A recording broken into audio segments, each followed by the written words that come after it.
19 February Chhatrapati Shivaji Maharaj यांची जयंती महाराष्ट्रासह संपूर्ण देशात आणि जगातल्याही अनेक राष्ट्रांमध्ये अतिशय धूमधडाक्यात साजरी झाली। आपल्यापैकी अनेकांनी पाहिलं असेल की काश्मीरमध्ये छत्रपती शिवाजी महाराजांचा सुंदर अश्वारूढ पुतळा उभारला गेला। या ठिकाणी देखील भारतीय सैन्याने बर्फवृष्टी होत असताना देखील तेवढ्याच उत्साह आणि आनंदामध्ये छत्रपती शिवाजी महाराजांची जयंती त्या ठिकाणी साजरी केली आणि शिवरायांना अभिवादन केलं। शिवरायांची जयंती देशभरातल्या विविध ठिकाणी विविध उपक्रम आणि कार्यक्रमाच्या माध्यमातून साजरी झाली। छत्रपती शिवराय हे केवळ महाराष्ट्राचे राजे नाहीत, ते केवळ भारताचे राजे नाहीत, तर ते अखिल विश्वाला प्रेरणा देणारे व्यक्तिमत्व आहे। हे आपण सर्वांनी लक्षात घेतलं पाहिजे। शिवरायांच्या वैश्विक कार्याबद्दल एकदा रवींद्रनाथ टागोरांनी जपानमध्ये फार सुंदर सांगितलं।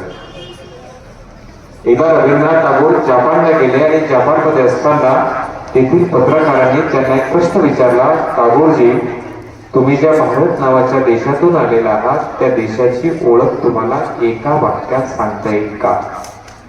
कल्पना करा, एवढा मोठा विशाल भारत देश, इतक्या जाती, इतके धर्म, इतके पंथ, इतक्या भाषा बोलणारे लोक, सांस्कृतिक जीवन आणि आचरणाची पद्धती देखील भिन्न आहे।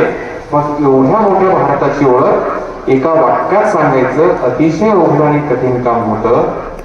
पण एका क्षणाचाही विचार न करता रवींद्रनाथ टागोर म्हणाले, महाकारुणी तथागत गौतम बुद्धांचं तत्वज्ञान आणि छत्रपती शिवाजी महाराजांचा पराक्रम माझ्या देशाची ओळख आहे।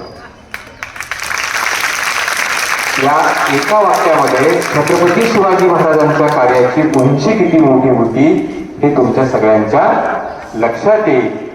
असं वैश्विक अशा प्रकारचं प्रेरणास्थान म्हणून छत्रपती शिवाजी महाराजांकडे पाहिलं जातं। जात, धर्म, पंथ या सीमा ओलांडून सगळ्या जाती धर्माच्या लोकांना एकत्र करून शिवरायांनी अखिल विश्वाला वंदनीय ठरणारं स्वराज्य उभं केलं। त्या छत्रपती शिवाजी महाराजांचा तो समतेचा, तो न्यायाचा, तो एकतेचा, तो स्त्री सहिष्णुतेचा विचार आपण जपणं, अंगीकारणं आणि तो पुढे नेणं हीच खऱ्या अर्थानं शिवरायांना अभिवादन करेल असं मला वाटतं। छत्रपती शिवरायांना विनम्र अभिवादन या निमित्तानं करतो।